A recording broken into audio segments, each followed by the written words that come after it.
Thank you, Brother Chairman. The Centers for Disease Control and Prevention, CDC, is headquartered in Atlanta, Georgia. And I'm proud to continue the legacy of our great Georgia Senator, Johnny Isakson, who made it his mission to champion the important work of CDC when he served on this very committee. Mr. O'Neill, welcome, and congratulations to you on your nomination. If confirmed as Deputy Secretary of HHS, you would be the #2 person to Secretary Kennedy personnel at HHS,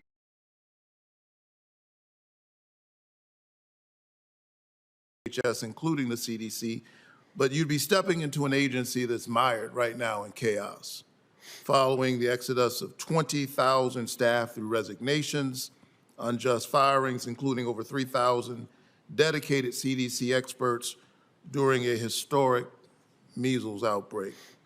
Mr. O'Neill, these folks are my constituents. I know them. They're my neighbors. I bump into them in the grocery store. Many of them had just gotten performance evaluations saying that they were doing an outstanding job, only to be fired weeks later for, quote, performance issues. If confirmed, you'd oversee personnel. Yes or no, do you think it's appropriate to fire HHS or CDC public health researchers and experts for, quote, performance issues who had just gotten positive performance evaluations? Thank you for the question, Senator. As I said earlier, I had the pleasure of working at HHS for 6 years in the Bush administration. I always enjoyed interacting with CDC officials, enjoyed visiting Sir, I've read your bio, and I'm going to run out of time. Do you think it's appropriate to fire these officials who had just gotten a great evaluation? Senator, my understanding of both the proposed reorganization and the RIF was that the decisions of which personnel should be retained going forward was made by the heads of the operating divisions.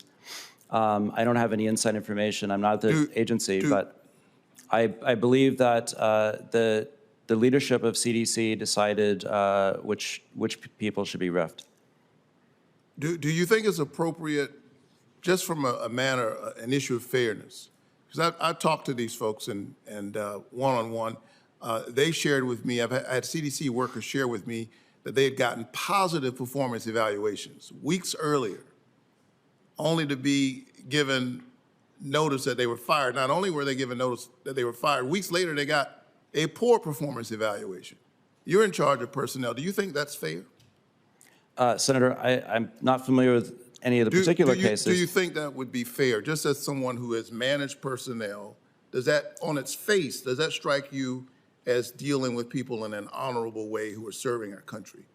Senator, even if you had to fire them, even if you felt like you needed to streamline them for whatever reason, do you think it's fair for somebody to get a great performance evaluation and weeks later here they're doing poorly, even as DOJ says we're dealing with waste?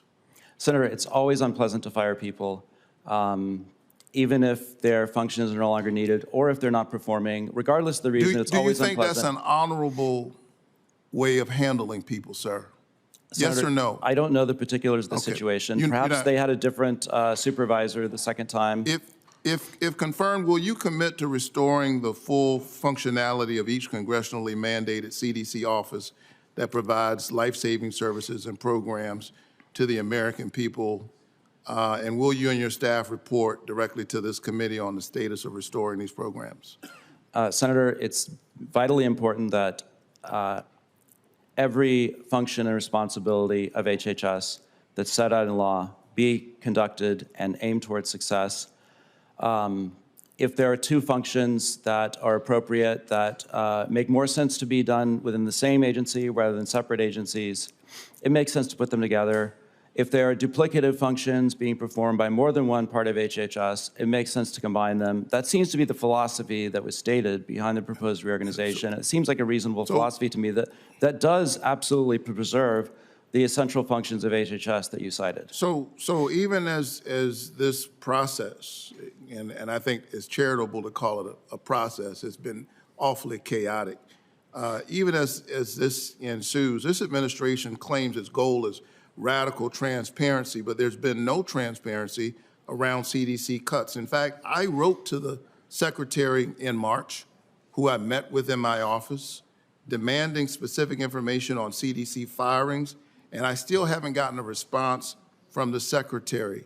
Let me ask, Mr. Andres, if confirmed to be the primary liaison between HHS and Congress, will you ensure that I finally get a complete and thorough response to this in all of my letters? Will you commit to ensuring that HHS communicates timely and transparently with me and my staff on CDC reorganization plans? The Secretary still hasn't answered my letter.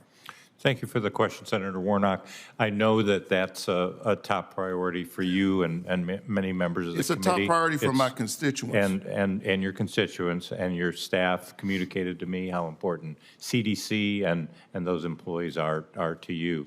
I will say this, I understand the importance of developing a relationship of trust, of accountability, and getting back to you, and I will commit to work with you on those things. I think that when we talk about congressional letters, they will vary in terms of their level of complexity and things like that. So I think it's hard to come up with some specific time frame, but I understand the importance and I will commit to work with you on those things. Tell the Secretary to answer my letter.